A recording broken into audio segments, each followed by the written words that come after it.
Now, today we're going to take a look at how to simplify your subject because it's real important as an artist to be able to see your subject differently. We don't want to see it as a camera does. A camera sees everything the same. It has just as much detail in the background as the foreground. All the edges are sharp. But as artists, we want to be able to see our subject in more simple terms. So today we're going to look at a particular artist, Vladimir Stozorov. He was a Russian artist from Moscow, only lived 47 years, had a short career, but in that short career had some really, really great paintings. So we'll start with this one here. This is a figure, an interior, and fairly busy. There's a lot of stuff going on, the plants, the stuff in the window, the junk over here, and then of course the figure with the chair easel and his paint supply. So there's a lot going on, even a view of the window outside. But what he's done is, although there's a lot of objects there, he's kept the values really simple. So we look at the values here, the values are fairly simple.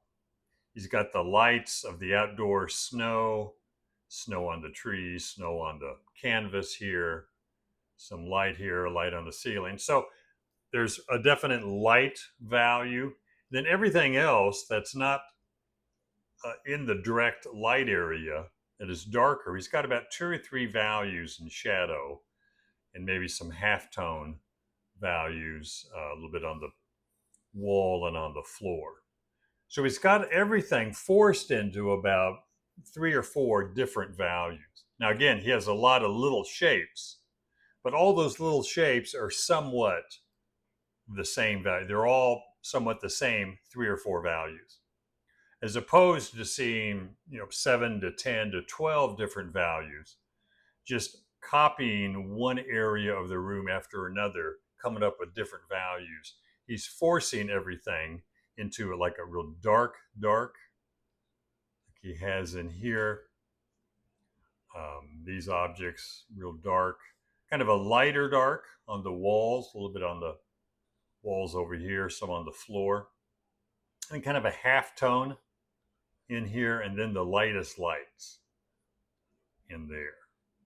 Now, I didn't really count all the different values, but around 3 or 4. But he has a lot of smaller objects, but keeps them somewhat the same value, which makes it so much easier to paint. If I'm trying to put in 12 different values, I'm going to lose track of the form, and that makes color really difficult. But you can see here, color doesn't matter as much when I have simple values. I can make the walls any color I want, the floor, the outdoor trees. It doesn't matter what the color is more of a choice. It's the values that make it work. So looking at the color again, now the color, obviously that's why we paint. We love color, but it's the values that make the color work. Keeping the values real simple really helps. One thing, remember color-wise, when we think of color, if I can get complementary colors next to each other, or warm and cool colors next to each other, like the close to complementary colors of the red stripe up here on the wall and the green, yellow-green wall, those are close to being complements, and they really separate. They look like there's a big value contrast. This looks a lot darker than that. But if we look at the black and white, there's not that big of a jump there. It's a lot closer. Same thing here with the shirt and the wall. Very close value-wise. But when we look at the color, there's a bigger jump because the colors are so different. This is a little warmer.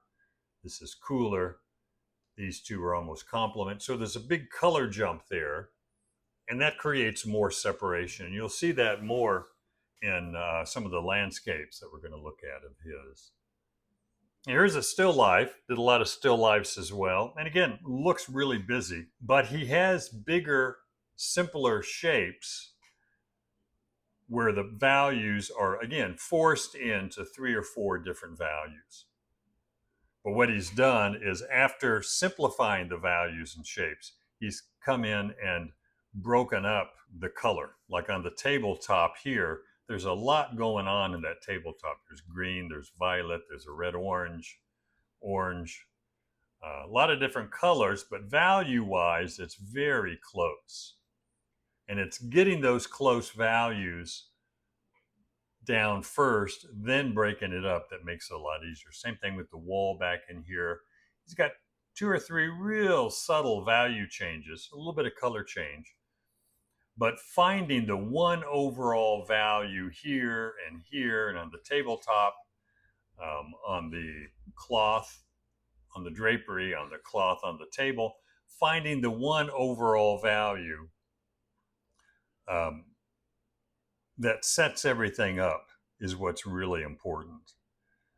So see the big flat values first. There's one flat value on the table here that's going to make it work. One flat value on the walls, one flat value on the cloth, and that's what you're after. Or maybe just a simple dark and light of each of those big shapes.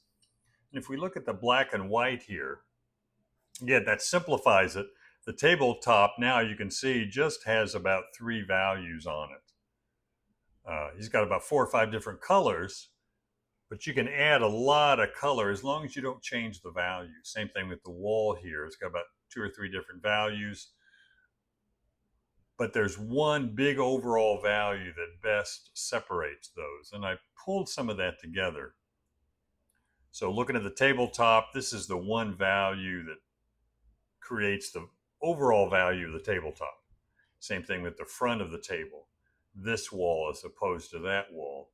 The simple dark and light of the drapery in the back, the overall light value of the tablecloth. Those are the big simple values that set the still life up. Then you can break those up as much as you want with little subtle value changes and or little subtle color changes. And that's what he's done here. But before you can see it like this, you have to really see it like that. Bigger, flatter, more simple values, then go in and break up those values. So again, the color is what we want, it's what we're after, color harmony, color relationships, but it's more the value simplification that we're after first, then the subtle value changes along with subtle color changes as well. That's why it's important to understand drawing first and drawing with values. Even doing a lot of black and white paintings, or pick a color and do a monochromatic value painting. I do a lot of raw umber paintings, black or raw umber and white instead of black and white, just to separate and simplify the values sometimes before I do a color study of it. Now this one, landscape, here you can see how simple it is. There's a lot of little value, subtle value changes and color changes within these. You can look at this wall here and see all those changes, but it's the big, simple overall value first of this wall and that wall and that wall. Overall value of the shadow and the snow before he gets those subtle little color value changes. And if we look at the black and white, it even becomes more simple because the values are pretty few. He's got this darkest dark in a lot of places. He's got kind of this halftone light in a lot of the places. Then he's got kind of a halftone dark. Then he's got the real light of the snow and sky. There's little value changes within that, but not much. And it's a conscious, purposeful simplification of the values that make it work. That as opposed to looking at your subject and just trying to copy everything you see. You know, try and see 4 or 5 different values over here, 3 or 4 different values here and here. Have a set of values that you're going to force everything into. And you can tell the range. The snow is real light, 2 values of snow. The buildings are pretty dark, the 2 values of the dark buildings. And that's your range. Then you can work in between those 2 lightest lights and the 2 darkest darks over there. And you can only do that when you simplify it. If you try and copy everything that you see, it just becomes painful almost. The other thing is comparing. So I have light on the side of the building here, and I have light on the snow. The only way to get the correct value relationship is if I compare. So if I want to see how light this value is, I can look up here and out of my peripheral vision see how much lighter that is. Or look at the shadow here and out of my peripheral vision see how much lighter the snow is here. So comparing is really important. Otherwise, you're just isolating an object and trying to kind of guess what the value is. But when we compare the value with something else, then we get a more accurate value. And that's real important to compare. Squint at your subject and compare. Another landscape here, a lot of strong values. Even though this building is real light, it's a definite dark value. Not as dark as the grass. There has to be separation between the planes there, but it still really separates from the sunlit grass, the sky, a lot lighter, the sunlit roof. Looking at the dark and light or the black and white here, you can see the values are more simplified. You got your darkest darks here in these areas. Then he's got the lightest lights would be in the sky. Then he's got a kind of a middle value light, the grass, the shadow on the clouds. Shadow's a shadow, not light, but it's still a middle value. And then you got the lights on the clouds, but on the roof and on the path. So sticking pretty close to 3 or 4 simplified values. Again, so that you're not isolating objects and getting separate values for different objects. Now you do want, your background shadows can be a lot lighter so that you have depth in your painting. He didn't do that. Of course, there's not a whole lot of depth from here to here, but he just wasn't that interested. He's more concerned with the big shapes, simplifying them, and that really accentuates the design a lot more. If I can kind of flatten some of the objects, like the trees in this case, the shadow down here, it gives more emphasis to the design as opposed to always having to show a ton of depth. But again, simplifying even that first, finding an overall value for the shadow on the building, an overall value for the grass, a couple of values for the form in this rounded building here. Then seeing the value changes within those big values. So get things as simple as possible first, then you can gradually more value change, more color change. The more you add to it, I think the more it takes away from. This is another one here, similar to the last one, landscape, buildings, a lot of shadow and sunlight. What's interesting here is the building here in shadow and the grass and sunlight looks like a lot of contrast, a lot of value difference. But if we look at this in black and white, there's almost no difference between the grass and the shadowed building. Sunlit grass, shadowed building.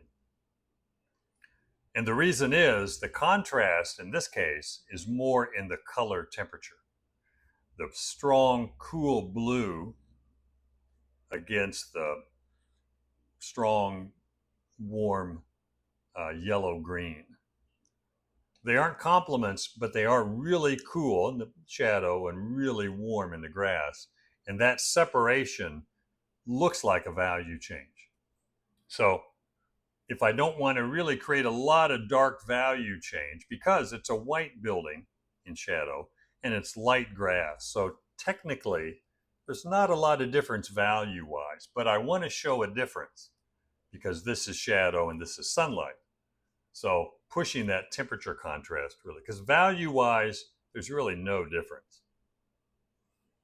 But temperature-wise, there's a big separation, and that's what makes this building look like it's in shadow and this look like it's in sunlight, is that temperature. Warmer in the sunlight, cooler in the shadow, Again, not much value change. The value of the two colors is pretty much the same, but the temperature gives it that effect of sunlight.